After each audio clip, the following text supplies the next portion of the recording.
Good morning student, myself Seema Mishra from Shiv Jyoti educational group Kota. तो बच्चों, आज हम अपनी कनक हिंदी व्याकरण एवं रचना से पाठ 14 क्रिया पढ़ेंगे, क्रिया को समझेंगे। तो बच्चों, आप अपनी पुस्तक के अंदर पेज नंबर निकाल लीजिए ताकि 94, ताकि हम इस पाठ को अच्छे से पढ़ लें। पेंसिल आपके हाथ में होनी चाहिए। तो पढ़ते समय जहाँ जहाँ हमें शब्दों को रेखांकित करना है, परिभाषाओं को रेखांकित करना है, वहाँ हम वो काम भी करते चलेंगे। तो यहाँ शुरू करने जा रही हूँ बच्चों। यहाँ दिया गया है कि आज भारत और ऑस्ट्रेलिया के बीच मैच होना है और दर्शक मैच शुरू होने की प्रतीक्षा कर रहे हैं। आप इन वाक्यों को सुन रहे हैं। इसमें देखिए रंगीन शब्द दिख रहा है, होना है, कर रहे हैं। तो ये क्या है? ये हमारी क्रिया है। क्रिया शब्द दिए गए हैं, इसी को आगे पढ़ रही हूँ मैं। आसमान में हल्के हल्के बादल छाए हैं और हवा भी चल रही है। हाथ में बल्ला लेकर विराट कोहली मैदान में आए। पहली ही गेंद पर उन्होंने चौका मारा।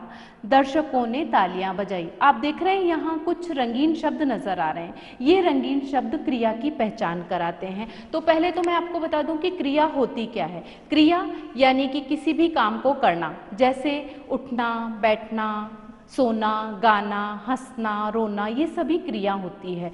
और क्रिया को ही हम क्या कहते हैं कि क्रिया के द्वारा ही हम सारे कार्य करते हैं। अगर हमने वाक्य लिखा और वाक्य में क्रिया नहीं हुई तो वाक्य हमारा कंप्लीट नहीं होगा, पूरा नहीं होगा। तो आगे पहले तो हम ये समझते हैं कि ये रंगीन शब्द क्या हैं।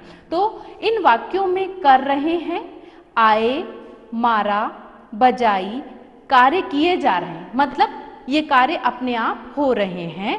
और होना है, छाए हैं, चल रही है, कार्य अपने आप हो रहे हैं। और इससे पहले जो दिए गए थे शब्द क्या हैं बच्चों? परिभाषा देख लीजिए। जिन शब्दों से किसी काम के करने या होने का पता चलता है उन्हें क्रिया कहते हैं। तो यहाँ देखिए कि जिन शब्दों से किसी काम के करने, या तो कोई काम कर रहे हैं या हो रहा है, जो काम अपने आप हो रहा है वो भी क्रिया ही कहलाता है। यहाँ देखिए बच्चों, भाषा में क्रिया का विशेष महत्व है क्योंकि इसके बिना वाक्य पूरा नहीं होता। ये तो मैंने अभी आपको बताया है कि अगर क्रिया नहीं होगी तो वाक्य हमारा पूरा नहीं कहा जाएगा। क्रिया करने वाले को कर्ता, यानी कि जो क्रिया करता है वो कर्ता कहलाता है, यानी जो काम कर रहा है उसे हम कर्ता कहते हैं। क्रिया के रूप में कर्ता के लिंग, वचन या वाक्य में प्रयोग किए गए कारक चिन्हों के अनुसार परिवर्तन हो जाता है। हम यहाँ लिंग, वचन और कारक के अनुसार कैसे परिवर्तन करते हैं? क्रिया भी बदलती है। जहाँ एक वचन होता है वहाँ हम कैसे क्रिया लिखते हैं और कैसे वचन में, और जहाँ एक वचन से बहुवचन पे जाते हैं तो कैसे क्रिया हमारी बदल जाती है। ऐसे ही लिंग परिवर्तन होता है तो वाक्य में, क्रिया में भी परिवर्तन होता है। तो देखते हैं, जैसे बच्चों यहाँ दे रखा है, आप देखिए लड़का खेलता है। ये यहाँ क्या दिया गया है? पुल्लिंग दिया गया है और खेलता है। इसी वाक्य को अगर हम स्त्रीलिंग में बदल दें तो क्या हो जाएगा? लड़की खेलती है। अभी पहले वाक्य में हमने देखा कि खेलता है, मतलब क्रिया खेलता है बता रहा है, लेकिन दूसरे वाक्य में जहां स्त्रीलिंग पे जा रहे हैं वहां लड़की खेलती है। स्त्रीलिंग में परिवर्तन हुआ तो क्रिया अपने आप बदल गई। ऐसे ही लड़के खेलते हैं, ये क्या है? इसमें वचन दिया गया है लड़के खेलते हैं, तो यहाँ क्या है? बहुवचन रूप दिया गया है और इसी को एक वचन में लड़का खेलता है। हमने जब एक वचन में लिया तो खेलता है, लेकिन हमने बहुवचन में लिया तो लड़के खेलते हैं। है पे हमने क्या किया? हमने है पे बिंदी यानी कि किसका? अनुस्वार का प्रयोग किया। इसको आप ध्यान से देखिए बच्चों। यहाँ जो उदाहरण मैं लिख रही हूँ इसमें आपको दिया गया है कि हमने अगर एक वचन में लिखा है कि लड़का खेलता है, तो यहाँ देखिए बच्चों है, तो हमने यहाँ वाक्य लिखा है खेलता है, लेकिन अगर हम इसका वचन बदलते हैं, ये कौन सा वाक्य हो गया, ये एक वचन है, तो यहाँ हम देख रहे हैं एक वचन में, लेकिन यहाँ जब हम इसको बहुवचन में बदलेंगे तो कैसे हम उसमें परिवर्तन देखते हैं। यहाँ बन जाएगा लड़के,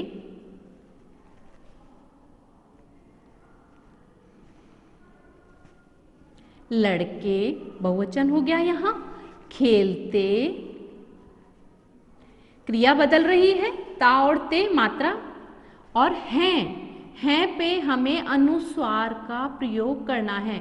ये हमारी पहचान है कि हमने कैसे क्रिया बदली है, यहाँ पर भी बदली है, और कैसे हमने इसको एक वचन से बहुवचन में परिवर्तित कर दिया है। तो इस प्रकार से बच्चों हम देख रहे हैं कि क्रिया का रूप कैसे बदल जाता है, वो यहाँ बताया गया है कि हम कैसे उसे बदलते रूप में प्रयोग में लेते हैं, यानी कि क्रिया भी हम कैसे बदलते हैं। लिंग में मैंने आपको बता ही दिया था कि लड़का की जगह लड़की, खेलता की जगह खेलती है।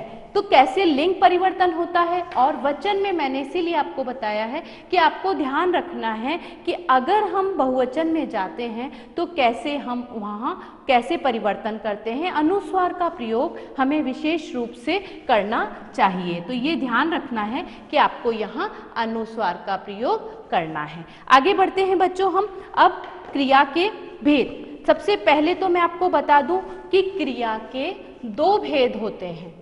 तो सबसे पहले नंबर पर क्रिया के भेद में सकर्मक क्रिया और अकर्मक क्रिया, ये तो आप पहले भी पढ़ चुके हैं, पिछली कक्षा से पढ़ते हुए आ रहे हैं।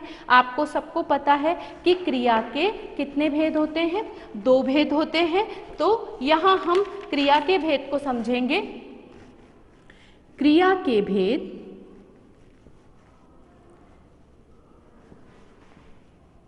भेद में आपको सबको पता है कि क्रिया के भेद दो होते हैं।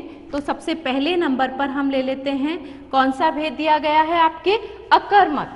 तो अकर्मक क्रिया और सकर्मक क्रिया, ये क्रिया के क्या हैं, दो भेद हैं। तो यहाँ सबसे पहले हम लेंगे अकर्मक क्रिया को। तो हम यहाँ जानेंगे पहले तो अकर्मक क्रिया की परिभाषा क्या होती है, फिर हम आगे बढ़ेंगे। तो यहाँ दिया गया है क्रिया के दो भेद में अकर्मक क्रिया। अकर्मक क्रिया में जब वाक्य में कही गई बात को स्पष्ट करने के लिए कर्म की आवश्यकता नहीं होती, यहाँ कर्म की आवश्यकता नहीं होती, कर्ता और क्रिया से ही अर्थ स्पष्ट हो जाता है। यानी कि जो बात कहना है उसमें सिर्फ कर्ता और क्रिया दो की आवश्यकता होती है। अकर्मक क्रिया में कर्म की आवश्यकता नहीं होती। हम उदाहरण से अभी से समझेंगे। आप परिभाषा को रेखांकित कर लीजिए। उस वाक्य की क्रिया को अकर्मक क्रिया कहते हैं। जैसे हम उदाहरण देखते हैं, यहाँ उदाहरण में देखेंगे बच्चों हम,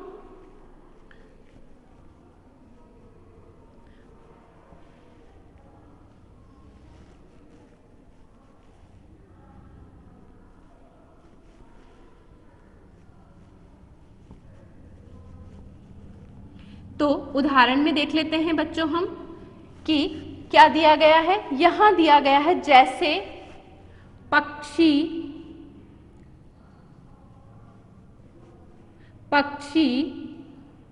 उड़ते हैं। अब आप देख रहे हैं बच्चों इस वाक्य में कि पक्षी उड़ते हैं, पक्षी उड़ते हैं पे अनुस्वार है, यानी कि बहुत सारे हैं। तो यहाँ क्या दिया गया है, पक्षी यानी कि कर्ता, हमें यहाँ कर्ता दिया गया है, और क्या दिया गया है, क्रिया।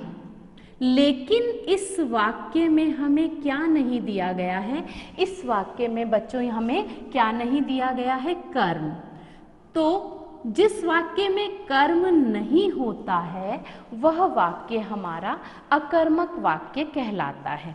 तो आगे बढ़ते हैं, एक और उदाहरण देख लेते हैं बच्चों। तो ये ध्यान रखना है, अकर्मक क्रिया के अंदर हमें कर्म नहीं दिया गया होता है। पक्षी कर्ता उड़ते हैं क्रिया, कर्म ना होने के कारण हमें कौन सा वाक्य हो गया, ये हमारा वाक्य हो गया अकर्मक वाक्य। एक और उदाहरण देख लेते हैं बच्चों, उसमें भी हम यही जानेंगे कि क्या हमारे इस वाक्य में क्या दिया गया है। तो ले लेते हैं, जैसे बच्चे सो रहे हैं, बच्चे सो रहे हैं। अब आप देखो बच्चों, इसमें क्या दिया गया है, बच्चे सो रहे हैं, इसके अंदर आपको क्या दिया है, कर्ता दिया है और सो रहे हैं क्रिया दिया है। इस वाक्य में भी वही चीज है, हमें कर्ता मिल गया और क्रिया मिल गई, लेकिन क्या नहीं दिया है, यहाँ हमें कर्म नहीं दिया है। तो कर्म ना होने के कारण ये हमारा वाक्य कौन सा कहलाएगा, अकर्मक वाक्य, यानी जिसमें अ मतलब नहीं, बिना, और कर्मक यानी कि कर्म बिना, बिना कर्म के जो हमें वाक्य दिया जाता है वह वाक्य हमारा अकर्मक वाक्य कहलाता है। तो इस समय इस वाक्य के द्वारा हम ये पहचान कर सकते हैं कि हमारे पास में कर्म नहीं है, तो ये हमारा कौन सा वाक्य है, ये हमारा अकर्मक वाक्य है। आगे चलते हैं बच्चों, आप अपनी बुक में परिभाषा को रेखांकित कर लीजिएगा और यहाँ दिया गया है कि कुछ क्रियाएं ऐसी होती हैं जिनके साथ कर्म का प्रयोग नहीं किया जाता, यानी कुछ क्रियाएं ऐसी होती हैं कर्म होता ही नहीं है, जो मैंने अभी आपको बता ही दिया है। आगे यहाँ आपको बहुत सारे उदाहरण भी दिए गए हैं, इन उदाहरण को पढ़िए और देखिए, आप इसमें ढूंढिए कि कर्म कौन सा है, क्रिया कौन सी है। अगर हमें कर्म दिया है और कर्ता दिया है और क्रिया दी है, कर्म नहीं दिया है, तो हमारा यह वाक्य क्या कहलाएगा, ये हमारा अकर्मक वाक्य कहलाएगा। अब आते हैं बच्चों हम क्रिया के दूसरे भेद पर, जो हमारा कहलाएगा सकर्मक। अब अकर्मक के बारे में तो आपने जान लिया, अब सकर्मक के बारे में भी हम देखते हैं, उसमें हमें क्या पहचान करनी है। तो यहाँ हम ले लेते हैं बच्चों सकर्मक। अब देखिए, पहले तो आप अपनी परिभाषा को भी क्या करेंगे, परिभाषा को भी रेखांकित करेंगे। तो मैं यहाँ बता दूं, सकर्मक क्रिया जब वाक्य का अर्थ स्पष्ट करने के लिए क्रिया को कर्म के साथ की आवश्यकता होती है। यहाँ अकर्मक क्रिया में अगर हमें वाक्य को स्पष्ट करना है या समझना है तो हमें कर्म की आवश्यकता होती है, लेकिन अकर्मक वाक्य में कर्म की आवश्यकता नहीं होती है, तो उस क्रिया को सकर्मक क्रिया कहते हैं। रेखांकित कीजिएगा और आगे देखिए, इसकी पहचान करने के लिए, पहचान करने का एक बहुत अच्छा तरीका यहाँ दिया गया है। क्रिया के साथ क्या, किसे या किसको लगाकर प्रश्न करें। यहाँ दिए गए हैं, हम इन प्रश्नवाचक शब्दों के द्वारा प्रश्न करके हम प्रश्न करते हैं, और यदि उत्तर में कोई संज्ञा या सर्वनाम शब्द मिलता है, यानी हमें उत्तर मिल जाता है, तो वह क्या कहलाती है, वह सकर्मक क्रिया कहलाती है। जैसे उदाहरण देख लेते हैं बच्चों हम यहाँ, उदाहरण है शोभित, आप अपनी बुक में देख सकते हैं, ये उदाहरण दिए गए हैं। शोभित फल खाता है, देख रहे हैं आप सभी, फल खाता है। अब इस वाक्य में देखिए बच्चों, सबसे पहले आपको क्या ढूंढना है, आपको ढूंढना है कि क्या हमारे पास कर्ता है। तो हाँ, इस वाक्य में हमें कर्ता मिल गया। फिर हमें ढूंढना है क्रिया, तो खाता है, हमें क्रिया भी मिल गई। इसके बाद हमें इस वाक्य में क्या ढूंढना है, इसके बाद हमें ढूंढना है क्या हमारे इस वाक्य में कर्म दिया है। तो बच्चों हमें हाँ कर्म भी मिल रहा है। तो मैंने अभी आपको बताया है कि जहां हमें कर्ता, क्रिया और कर्म तीनों दिए जाते हैं, वह वाक्य हमारा कौन सा वाक्य कहलाता है, सकर्मक वाक्य। तो हम यहाँ एक और तरीका है जिससे ये पता कर सकते हैं कि ये सकर्मक वाक्य है कि नहीं। हम यहाँ क्या लगाकर प्रश्न करते हैं तो हमें उत्तर मिल जाएगा। शोभित क्या खाता है, फल खाता है। तो उत्तर मिलते ही ये हमारा वाक्य क्या कहलाएगा? सकर्मक वाक्य कहलाएगा। एक और उदाहरण देख लेते हैं बच्चों यहाँ पर, जैसे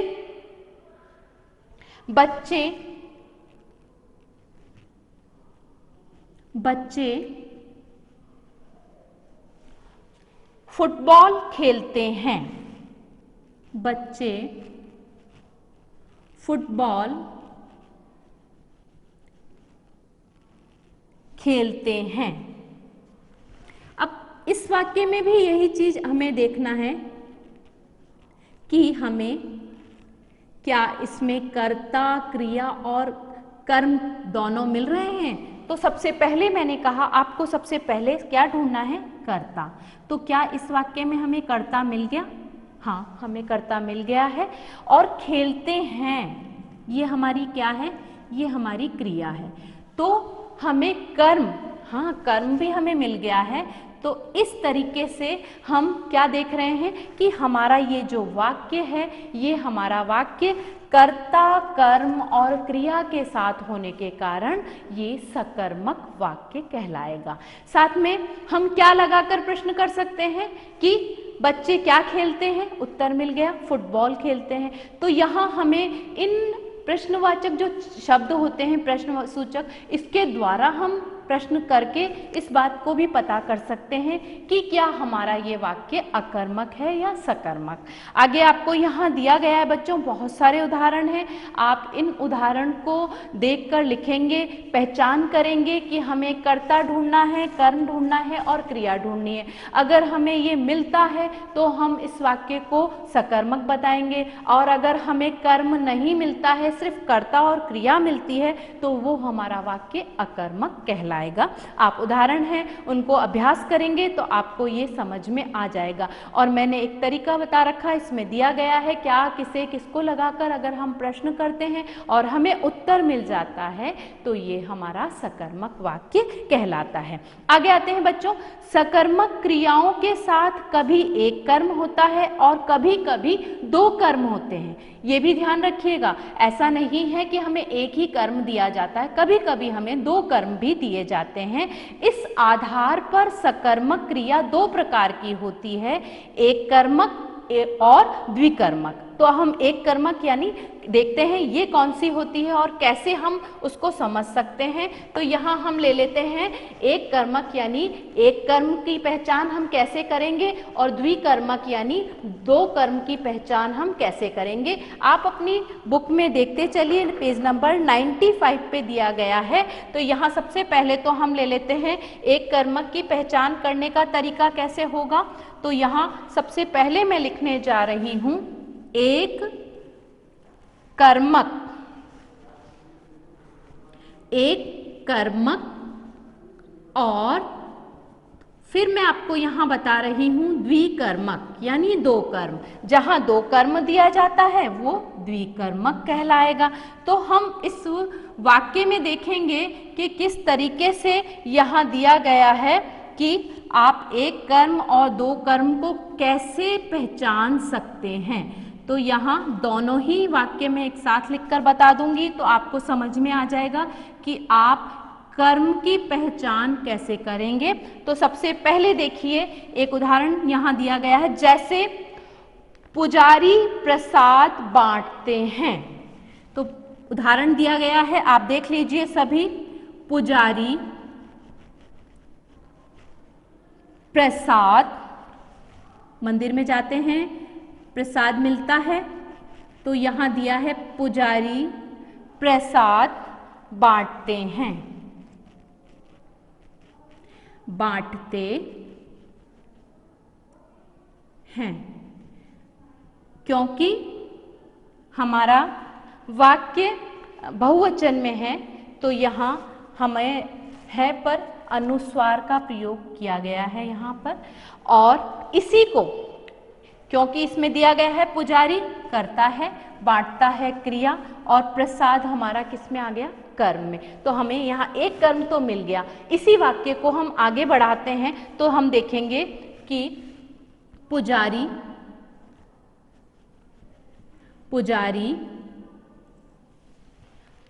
भक्तों को भक्तों, पुजारी भक्तों को प्रसाद बांटते हैं। प्रसाद बांटते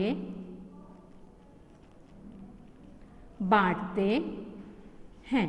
अब यहाँ पर क्या देख रहे हैं हम यहाँ देख रहे हैं कि हमें एक कर्म के साथ दूसरा कर्म भी दिया है, क्योंकि पुजारी कौन है? कर्ता है, बांटते हैं क्रिया है, लेकिन साथ में भक्तों को प्रसाद। तो यहाँ क्या दिया गया है? हमारे साथ में भक्तों और प्रसाद, ये दो दिए गए हैं। तो यहाँ ये कौन सा वाक्य हो गया? ये द्विकर्मक वाक्य हो गया। यहाँ सिर्फ हमें प्रसाद दिया गया था, इसलिए ये वाक्य हमारा क्या है?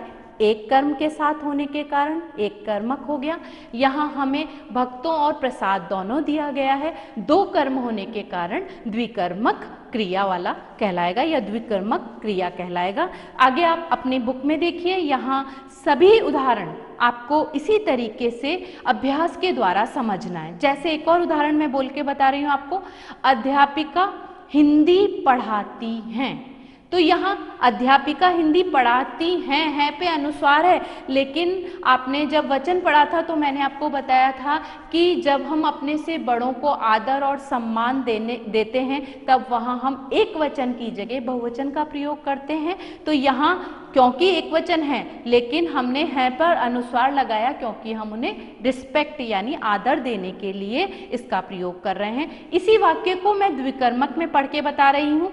अध्यापिका छात्रों को हिंदी पढ़ाती हैं। तो यहाँ छात्र भी आ गए और हिंदी भी आ गई, तो दो कर्म आ गए हैं, इसलिए यह वाक्य हमारा द्विकर्मक वाक्य कहलाएगा। बाकी के उदाहरण आप इन्हें अभ्यास करके देखेंगे तो बच्चों आपको समझ में आ जाएगा। आगे बढ़ते हैं बच्चों, हमारे यहाँ दिया गया है प्रेरणार्थक क्रिया।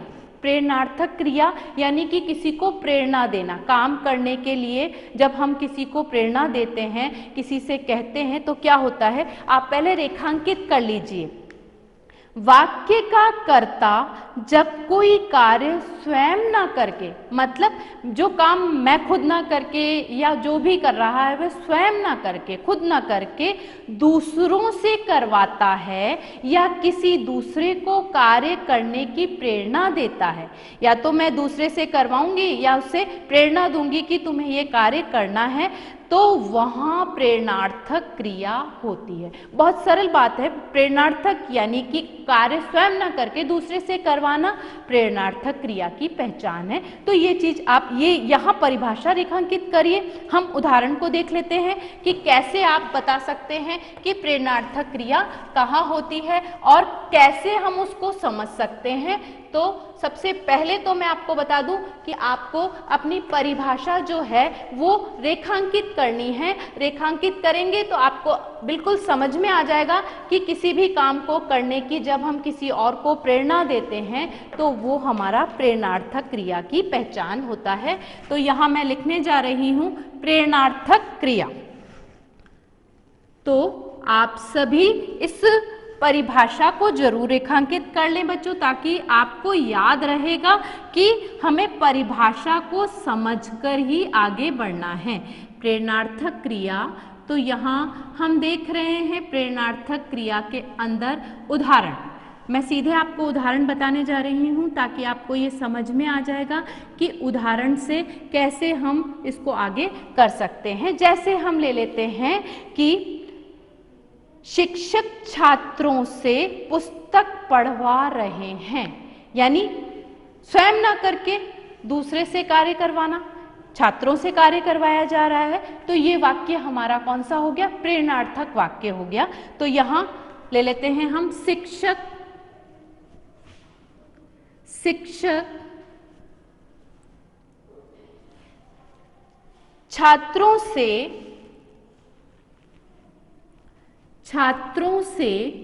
छात्रों मतलब विद्यार्थी, स्टूडेंट, छात्रों से पुस्तक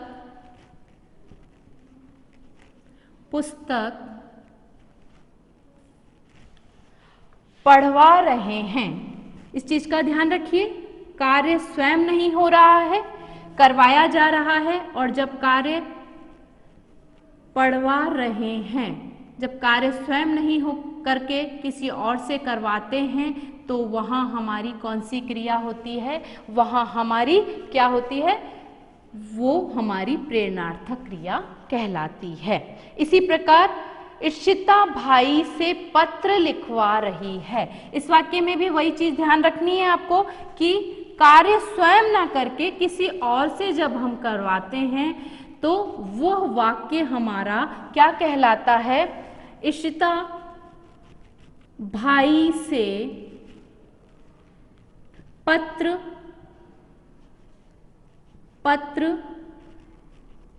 लिखवा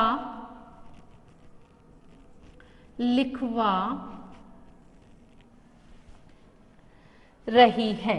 ये चीज आपको समझ में आ गई होगी कि कार्य स्वयं न करके जब हम किसी और से करवाते हैं तो वह हमारी कौन सी क्रिया कहलाती है? वह हमारी प्रेरणार्थक क्रिया कहलाती है। तो बच्चों यहाँ और भी उदाहरण दिए गए हैं, आप इन उदाहरण का अभ्यास करेंगे और देखेंगे कि क्रिया कैसे हम करते हैं और क्रिया के कैसे भेद होते हैं। दो भेद, सकर्मक अकर्मक और प्रेरणार्थक। सकर्मक में हमें एक कर्म और द्विकर्म दोनों दिए गए हैं। आगे चलते हैं बच्चों हम अपने पुस्तक वर्क पर। तो बच्चों आप अपनी बुक में पेज नंबर 96 ओपन करिए, जहां हमारा क्वेश्चन नंबर 3 दिया गया है।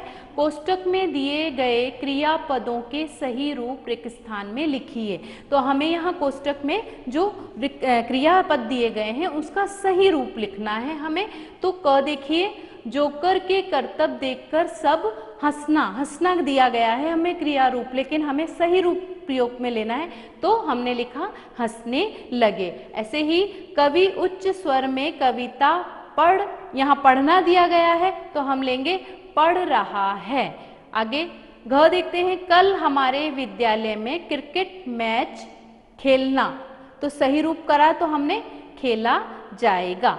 और आगे बढ़ते हैं प्रश्न नंबर 4 पर, जहां हमें दिया गया है बच्चों कि हमें क्या करना है। हमें यहाँ इन वाक्यों में वाक्यों के क्रियापदों को शुद्ध करके लिखिए, यानी क्रिया के जो पद हैं यहाँ हमें अशुद्ध दिए गए हैं, हमें उन क्रियापदों को शुद्ध करके लिखना है। तो मैं वाक्य पढ़ रही हूँ, जैसे उसके भाई चुनाव जीत गया। तो यहाँ हमें क्या दिया गया है? क्रिया अशुद्ध दी गई है, तो हमने वाक्य शुद्ध किया, उसके भाई चुनाव जीत गए। ग, तुम कौन सी कक्षा में पढ़ता है? वाक्य पढ़ने से ही लग रहा है कि ये वाक्य अशुद्ध है, हम सही करेंगे, तुम कौन सी कक्षा में पढ़ते हो। घ, माली ने आम का पेड़ लगाई है। हम बोर्ड पे देख रहे हैं। ड़, अध्यापिका ने सभी उत्तर ब्लैक बोर्ड पर लिखी है। वाक्य लग रहा है आपको पढ़ने से कि हमने गलत अशुद्ध वाक्य पढ़ा है, तो हमें इसे शुद्ध किया। अध्यापिका ने सभी उत्तर ब्लैक बोर्ड पर लिखे हैं। इस तरीके से हमने अशुद्ध क्रिया को शुद्ध किया बच्चों। सदा कक्षा में प्रथम, तो मैंने बताया अभी आपको ब्रैकेट के अंदर जो हमें क्रिया दी जाती है उस क्रिया का रूप लिखना है यहाँ। तो यहाँ हम लिखेंगे प्रथम आती है। आगे बढ़ते हैं हम, ऐसे ही और उदाहरण देखेंगे। तो हम देख लेते हैं र, ऋतु खाना। अब हमें ब्रैकेट में दिया है बनाना, तो सही क्रिया हम चुनेंगे तो क्या बन जाएगा? ऋतु खाना बना रही है, या ऋतु खाना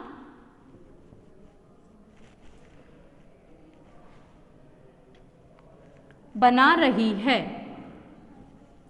तो इस तरीके से हम क्रिया का सही रूप ब्रैकेट यानी कोष्टक के अनुसार बदलेंगे। आगे प्रश्न नंबर 4 में क देख लेते हैं बच्चों हम। पिताजी अखबार पढ़े थे, इसमें हमें क्या करना है? क्रियापद को शुद्ध करना है। तो पढ़े थे ये तो सही नहीं है, इसकी जगह हम लिखेंगे पिताजी अखबार पढ़ रहे थे। तो शुद्ध क्रिया क्या हो गई? पढ़ रहे थे। शुद्ध क्रिया करी हमने, क्रिया को यहाँ शुद्ध कर दिया। वाक्य घ देखते हैं, माली ने आम का पेड़ लगाई है। अब लगाई है क्रिया हमें पता चल रहा है पढ़ने से ही कि शुद्ध नहीं है, तो हम क्रिया को जब शुद्ध करेंगे तो हमारा हो जाएगा माली ने आम का पेड़ लगाया है। तो इस तरीके से हम क्या करेंगे, क्रिया को शुद्ध करेंगे और हमारे जितने भी हमें क्रिया के पद जो अशुद्ध दिए हैं उसे हम शुद्ध करते हुए सारे वाक्य सही करेंगे। आप आ जाइए पेज नंबर 97 पे, जहां हमें दिए गए हैं प्रश्न नंबर 6 है। तो प्रश्न नंबर 6 देखते हैं बच्चों, सही विकल्प पर सही का चिन्ह लगाइए। हम प्रश्न देख रहे हैं क, दिए गए वाक्यों में क्रिया का कौन सा भेद है, हमें भेद बताने हैं।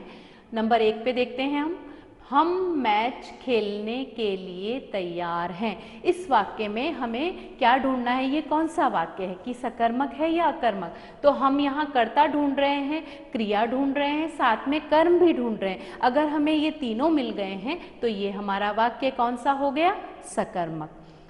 सेकंड देखते हैं, बच्चा हंस रहा है। अब इस वाक्य में भी आपको कर्ता और क्रिया मिल चुके हैं, लेकिन हमारे इस वाक्य में क्या नहीं मिल रहा है, हमें कर्म। और कर्म ना, जिस वाक्य में कर्म नहीं होता वह वाक्य हमारा अकर्मक कहलाता है। तो ये हमारा अकर्मक है, सही का निशान लगा लीजिए। 3 पे देखते हैं, वह सेवक से सब्जी कटवाता है। इस वाक्य में देखिए बच्चों, कार्य स्वयं ना करके जब हम किसी और से करवाते हैं तो कौन सी क्रिया होती है, प्रेरणार्थक। तो यहाँ प्रेरणार्थक पर सही का निशान लगा लीजिए।